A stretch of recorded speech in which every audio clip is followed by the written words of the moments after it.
ఏపీలో ఇప్పటికిప్పుడు ఎలక్షన్స్ జరిగితే ఏంటి అన్నట్టుగా అనే దాని మీద కొన్ని సర్వేలు వస్తూ ఉన్నాయి.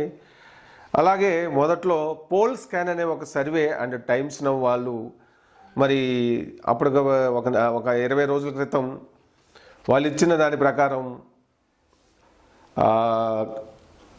ఏపీలో అప్పటికప్పుడు ఎన్నికలు జరిగితే ఖచ్చితంగా వైసీపీ అధికారంలోకి వస్తుంది మళ్ళీ అని చెప్పి ఇచ్చినటువంటి పరిస్థితి చూడొచ్చు. మరి అలాగే మరొక సంస్థ చాణక్య సర్వే సంస్థ, చాణక్య స్ట్రాటజీస్ పేరుతో వాళ్ళు చేస్తుండడానికి మనం చూస్తున్నాం. వాళ్ళు ఇచ్చిన సర్వే ప్రకారం తెలుగుదేశం పార్టీ అండ్ జనసేన అలయన్సే ఖచ్చితంగా పవర్లోకి వస్తుందంటూ వాళ్ళు చెప్తున్న పరిస్థితి చూస్తున్నాం. అయితే మనకిప్పుడు గోదావరి జిల్లాలకు సంబంధించి ఏపీలో ఏ పార్టీ పరిస్థితి ఏంటి అనేది ఒకసారి చూద్దాం. అకార్డింగ్ టు చాణక్య స్ట్రాటజీస్ ముఖ్యంగా అంటే ఈ రిపోర్టు ఇప్పుడు ప్రజెంట్ చూసే దానికి ముందు 2019లో అక్కడ పరిస్థితి ఎలా ఉంది, ఏ పార్టీ ఎన్ని సీట్లు గెలుచుకుంది అనేది కూడా ఒకసారి చూస్తే ఒక క్లారిటీ వస్తుంది. ఎందుకంటే ఏపీలో అనే కాదు సమైక్యాంధ్రం ఉన్నప్పుడు కూడా గోదావరి జిల్లాల్లో రిజల్ట్ అనేది చాలా కీలకం. ఎందుకంటే 2 జిల్లాల్లో కలిపి ఎక్కువ పార్లమెంట్ అసెంబ్లీ సీట్లు ఉన్నాయి. అంటే ఈస్ట్ గోదావరిలో 19 అసెంబ్లీ సీట్లు ఉన్నాయి, అలాగే మరి వెస్ట్ గోదావరిలో 15 అసెంబ్లీ సీట్లు ఉన్నాయి. అంటే మొత్తం కలిపితే 34 అసెంబ్లీ సీట్లు ఉన్నాయి. ఉత్తరాంధ్ర 3 జిల్లాలు కలిపితే ఉన్న సీట్లు మనకి ఇక్కడ ఈ 2 జిల్లాల్లో ఉన్నాయి. అలాగే అట్లా వేరే ఏ ఇతర జిల్లాల్లో కూడా మన తెలుగు రాష్ట్రాల్లో అంత నంబర్ లేదనమాట. అందుకే ఆ 2 జిల్లాల్లో ఎక్కువ సీట్లు గెలిచినటువంటి పార్టీ ఖచ్చితంగా అధికారంలోకి వస్తుందనేటటువంటిది కూడా మనకు ఒక పొలిటికల్ ఇదిలో చూస్తే అలా ఎక్కువ సార్లు అలా జరిగింది. మరి 2019లో అయితే ఇక అక్కడ మొత్తం 19 సీట్లు ఉంటే తెలుగుదేశం పార్టీ ఆడ గెలిచింది 3 అంటే 3 సీట్లు. అది ఎక్కడ 19 సీట్లు ఉంటే ఈ తూర్పుగోదావరి జిల్లాలో రాజమండ్రి టౌను, ఆమె భవానీ ఎర్రంనాయుడు గారి అమ్మాయి, రామ్మోహన్ నాయుడు గారు అక్కో చెల్లెలు తెలీదు. అలాగే రాజమండ్రి రూరల్ గోరంట్ల బుచ్చే చౌదరి గారు గెలిచారు. ఇంకోటి పెద్దాపురం ఆయన నిమ్మకాయల రాజప్ప, చిన్న రాజప్ప గారు గెలవడం చూసాం. 3 సీట్లే అవుట్ ఆఫ్ 19 కట్ చేస్తే వెస్ట్ గోదావరిలో 15 సీట్లకి 2 ఇక్కడ తెలుగుదేశం పార్టీ గెలిచింది. ఒకటి ఉండి, రెండవది మండపేట, పాలకొల్లు. ఈ 2 మొత్తం టోటల్గా 34 సీట్లకు గాను 2019లో తెలుగుదేశం పార్టీ గెలిచినటువంటి సీట్లు ఏంటంటే జస్ట్ 5 పాంచ్. మరి ఇప్పుడు చాణక్య సర్వే ప్రకారం అలయన్స్తో ఉన్నటువంటి జనసేన కూడా కలిసింది కాబట్టి గోదావరి జిల్లాలంటే మరి అక్కడ కాపు సామాజిక వర్గం యొక్క ప్రభావం ఎక్కువగా ఉంటుంది ఓట్లలో. కానీ సరే ఉన్నప్పటికీ 2019లో భీమవరం నుంచి పవన్ కళ్యాణ్ గారు ఆ పార్టీ అధినేత పోటీ చేస్తే ఆయన ఓడగొట్టిన చరిత్ర కూడా మనం చూడొచ్చు. కానీ అప్పటికి ఇప్పటికీ కొంత చేంజ్ అయితే వచ్చింది.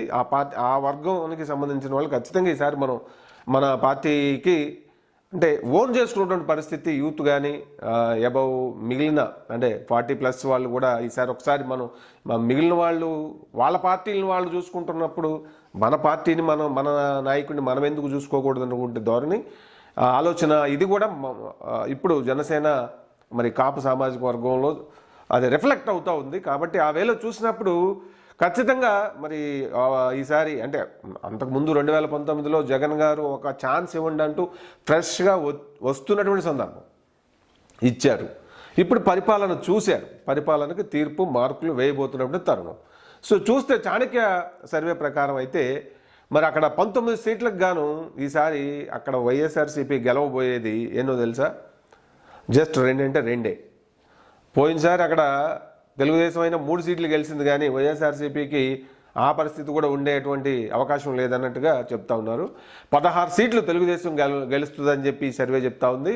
మరి పక్కాగా గెలిచే సీట్లు నేను చెప్తున్నది ఆ సర్వే ప్రకారం, చాణక్య స్ట్రాటజీస్ సర్వే ప్రకారం 1 సీటు కీన్ కాంటెస్ట్ అంటే టఫ్ ఫైట్ ఉన్నట్టుగా వాళ్ళు చెప్పారు. అంటే మొత్తం 19కి గాను మరి 16 సీట్లు అంటే అసలు ఎంత ఆల్మోస్ట్ 95% కంటే ఎక్కువ తెలుగుదేశం గెలుస్తుంది ఈస్ట్ గోదావరి జిల్లాలో అకార్డింగ్ టు చాణక్య స్ట్రాటజీస్. ఒక 2 సీట్స్ మాత్రమే పక్కాగా వైసీపీకి వచ్చే అవకాశం ఉన్నట్లుగా ఆ సర్వే చెప్తుంది. 1 సీటు కీన్ కాంటెస్ట్ అనమాట. అంటే ఎంత పుంజుకుంది పూర్తిగా దీనికి బేస్ కూడా మనం చూస్తే ఎక్కువ గోదావరి జిల్లాలు మరి తెలుగుదేశం పార్టీ ఏర్పడిన నుంచి ఆ పార్టీకి అండగా నిలబడిన సందర్భాలు అనేకం ఉన్నాయి.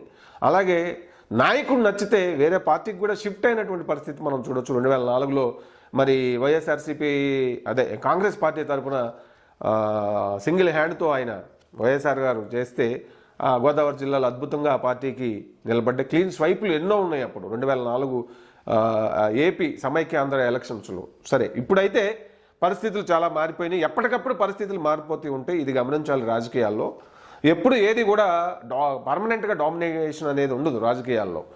ఆ పర్టికులర్ కండిషన్స్లో, ఆ పర్టికులర్ సిచ్యువేషన్స్, ఆ పర్టికులర్ టైము, ఆ పర్టికులర్ ఈక్వేషన్స్ అవే డ్రీవ్ చేస్తాయి పార్టీనైనా లేదంటే ఆ లీడర్స్నైనా ఏదైనా కూడా. సో 2019 నాటికి జగన్ గారు వస్తున్నటువంటి సర్క్యూమ్స్ వేరు, పరిస్థితులు వేరు. ఇప్పుడు ఆయన పరిపాలించిన తర్వాత ఇప్పుడు ఏర్పడినటువంటి పరిస్థితులు, రియాక్షన్స్ వేరు. సో దేంతో పోల్చడానికి ఉండదు. కానీ కొన్ని కామనాలిటీస్ ఉంటాయి ప్రజలకు సంబంధించినప్పుడు ఆలోచన ధోరణిలో. సో ఇప్పుడు ఇక వెస్ట్ గోదావరికి వస్తే మరి మొత్తం 15 అసెంబ్లీ నియోజకవర్గాలు ఉంటే 2019లో తెలుగుదేశానికి 2 ఇచ్చారు. ఒకటి పాలకొల్లు, ఇంకోటి ఉండి. మరి ఇక్కడ ఇప్పుడు చూస్తే పరిస్థితి ఏంటి అంటే అక్కడ ఈసారి ఆ 15లో 2 సీట్లే వైఎస్ఆర్సీపీకి వచ్చే అవకాశం ఉంది అకార్డింగ్ టు అంటే చాణక్య వాళ్ళ స్ట్రాటజీ వాళ్ళ సర్వే ప్రకారం. మిగిలిన 12 సీట్లు టీడీపీకి, 1 సీటు కీన్ కాంటెస్ట్గా కనబడతా ఉంది. చూస్తుంటే జనసేన అంటే యాడ్ అవడం వల్ల తెలుగుదేశం పార్టీకి చాలా కలిసి వస్తున్నటువంటి 2 ఏకం అవడం వల్ల ప్రభుత్వం మీద వ్యతిరేకత, మరి అక్కడ లోకల్ ఎమ్మెల్యేలు వీళ్ళందరి మీద ఉన్న వ్యతిరేకత, మరి ప్రభుత్వ పాలన, భూ సమస్యలు, భూమి కబ్జాలు, ఇట్లా అనేక రకాల అంశాలు ఉంటాయి ప్రజలు వ్యతిరేకత వ్యక్తపరచడానికి. ఓవరాల్గా అయితే పరిపాలన చూసుకుంటారు.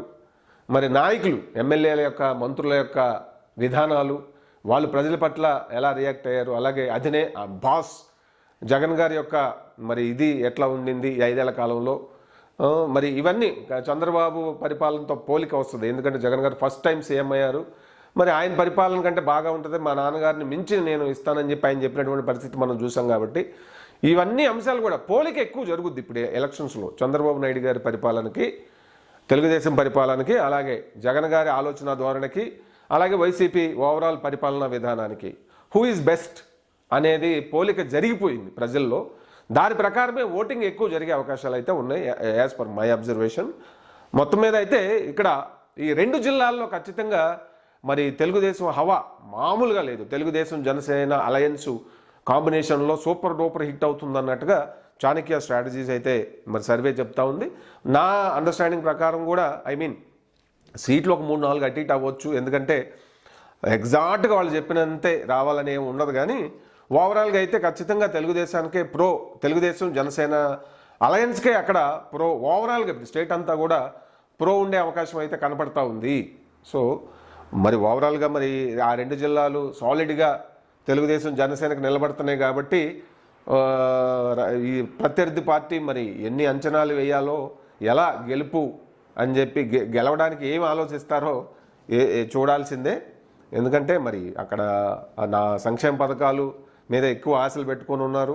అలాగే బీసీ ఎస్సీ అంటూ నాయకులను మారుస్తూ ఉన్నారు. కానీ మరి అది ఎంతవరకు వర్కౌట్ అవుతుంది? 2019లో ఫ్రెష్గా సామాజిక న్యాయం చేస్తున్నామని చెప్పి వాళ్ళని నిలబెట్టినప్పుడు ప్రజలు నిజంగా ఇప్పటివరకు ఎవరూ చేయలేదు, జగన్ గారే చేస్తున్నారని చెప్పి ప్రజలు విశ్వసించారు. అదొక అదనపు బలమైంది. కానీ మరి ఇప్పుడు వాళ్ళకి ఇచ్చినట్టు ఇచ్చి వాళ్ళని డమ్మీలు చేస్తున్నటువంటి పరిస్థితి ఉందని చెప్పి మరి ఇప్పుడు కర్నూలు ఆయన ఎంపీ సంజీవ్ కుమార్ గారు ఆ పార్టీ నుంచి బయటకు వచ్చి బీసీ ఆయన మాట్లాడినటువంటి పరిస్థితి ఉంది. బీసీలు ఎస్సీలకి ఎక్కడా కూడా వాయిస్ బలంగా వాళ్ళు సొంతగా పనులు చేసుకునే అవకాశం కూడా లేదంటూ చెప్తున్న పరిస్థితి అన్ని చోట్ల కనబడతా ఉంది వైఎస్ఆర్సీపీలో. సో మరి తెలుగుదేశం పార్టీ చూసుకుంటే బీసీ నుంచి డెవలప్ అయిన ప్రతి నాయకుడు, ఎస్సీ నుంచి వచ్చిన నాయకులు సమైక్యాంధ్రలో కానీ ఎక్కడైనా చూసుకోవచ్చు కోకొల్లలు అక్కడ తయారైన లీడర్స్. సో ఇక్కడ పార్టీ నాయకులను తయారు చేస్తే మన అక్కడ వైఎస్ఆర్సీపీలో అటువంటి పరిస్థితి ఉందా లేదా అనేది ఏంటనేది ప్రజలు కూడా, నాయకులు కూడా మరి చెప్తున్న దాన్ని బట్టి అక్కడ అవకాశం లేదన్నట్టుగా చెప్తా ఉన్నారు. ఇది ఖచ్చితంగా ఈసారి ఆ కార్డులు, బీసీ కార్డు, ఎస్సీ కార్డు పెద్దగా వర్కౌట్ కాకపోవచ్చు అనేది అనిపిస్తూ ఉంది నా అబ్జర్వేషన్ ప్రకారం అయితే. సో మొత్తం మీద ప్రజలు ఏమనుకుంటున్నారు ఏంటనేది మనకి రిజల్ట్ వచ్చిన తర్వాత ఒక ఫుల్ క్లారిటీ వస్తుంది. అప్పటి వరకు మన అంచనాలే. మొత్తం మీద అయితే సానుకూలంగా ఉన్నట్టుగా వాతావరణం టీడీపీకి అలయన్స్కి కనబడుతూ ఉంది. ఎప్పుడు కూడా ప్రభుత్వం మీద వ్యతిరేకత ఉన్నప్పుడు ఆపోజిషన్ పార్టీకి ఆల్మోస్ట్ ఒక సాఫ్ట్ ఇది ఉంటుంది అనమాట. అదే జరిగింది కదా అప్పుడు 2019లో. ఇప్పుడు ఆ పరిస్థితులే సేమ్ రివర్స్ అవుతున్నాయి అనిపిస్తూ ఉంది. చూద్దాం మరి ఏం జరుగుద్ది అనేది.